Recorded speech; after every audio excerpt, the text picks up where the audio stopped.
Hey, this is Peyton. I just wanted to make a short video on the main mechanism of differential swerve. I'll try to keep this short, but I thought that there are no real interactive videos or anything of this online, so I thought I'd throw together something just to kind of help understanding. So this is a basic unit for the wheel module, not all the motors and gearing yet, but of the basic wheel module. Basically what you have is you have a gear here, so theoretically this would have a gear profile on the outside here, gear profile on the underside here, gear profile on the underside here, on the outside here. You get the point.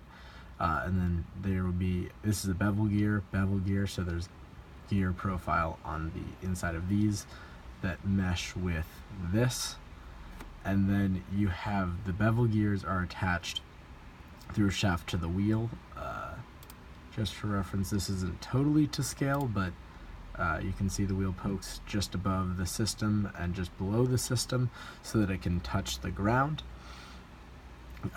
So what we're looking at here for how the mechanics are going to work for this is basically as you power, you use gearing, right? You use a motor to spin this top gear around and around. So from the top view, you're spinning it like this, right? And as you're spinning it like this, what is that going to do to the bevel gears? So as you spin this around, this is going this way, which actually pushes the top of this bevel gear in the same direction, right? Same thing happens over here.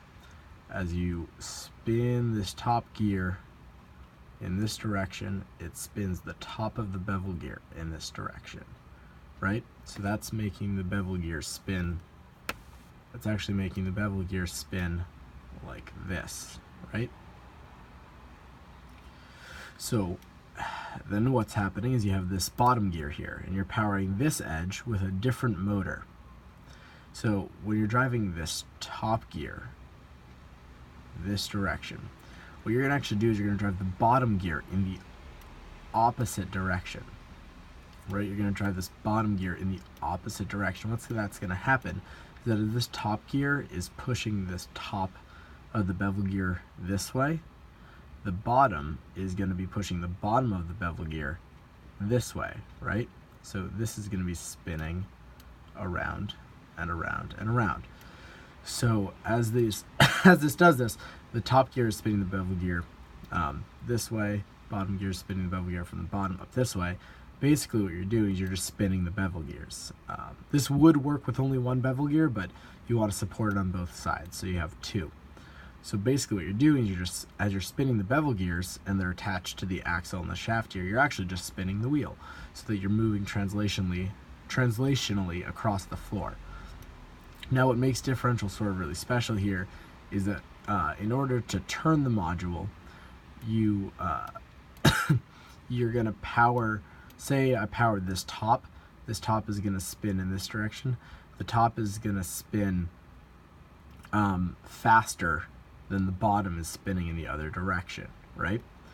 So since it's pushing the top of the bevel gear more than it's pushing the bottom of the bevel gear in the other direction, what you're going to end up with is the bevel gear actually moving along this profile. So this bevel gear is actually going to start to twist along this profile, right? Because the top is moving faster than the bottom, being pushed around, and that's actually turning your wheel. Ignore the bobbing, but the rotational movement is what's happening here.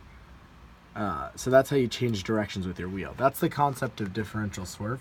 In a nutshell, the difficult part with this comes with getting the dimensions and making the gear profiles on the side of this, but I just wanted to quickly kind of explain how this works. Hopefully this made sense.